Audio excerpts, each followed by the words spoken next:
অভিনয় ছাড়াও তার পরিচিতি রয়েছে মডেল, গায়িকা, এমনকি লেখক হিসাবেও। পাশাপাশি নির্মাতা হিসাবেও তিনি যে নাম লিখিয়েছেন এ তথ্য অনেকেরই কম বেশি জানা। বলছি অভিনেত্রী কুসুম শিকদারের কথা। তার পরিচিত প্রথম সিনেমা শরতের জবা ইতিমধ্যে সেন্সর ছাড়পত্র পেয়েছে। এরপর থেকেই সিনেমা মুক্তির তারিখ জানার জন্য অপেক্ষায় ছিলেন তার ভক্তরা। সিনেমাটি সেপ্টেম্বরে মুক্তির কথা থাকলেও শেষ পর্যন্ত এটি পিছিয়েছে।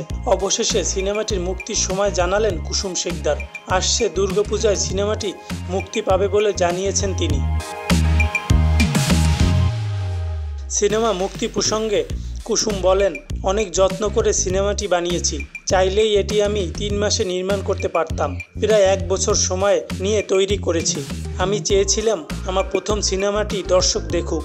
এ কারণে একটি উৎসবের সময় খুঁজছিলাম।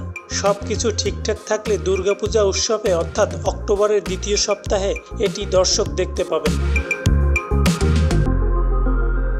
অভিনেত্রীর লেখা অজাগতিক ছায়া গল্পগ্রন্থে শরৎ জবা নামে একটি ছোট গল্প আছে। সেই গল্প থেকেই সিনেমার নামকরণ করা হয়েছে শরতের জবা। শুধু প্রযোজনাই নয়, সিনেমার চিত্রনাট্য পরিচালনার পাশাপাশি গুরুত্বপূর্ণ একটি চরিত্রে অভিনয় করেছেন কুসুম। সিনেমার পুরো শুটিং করেছেন নড়াইল জেলায়। সিনেমায় কুসুম শিকদারের বিপরীতে অভিনয় করেছেন ইয়াশ রোহান। প্রথমবার একসঙ্গে কাজ করছেন তারা।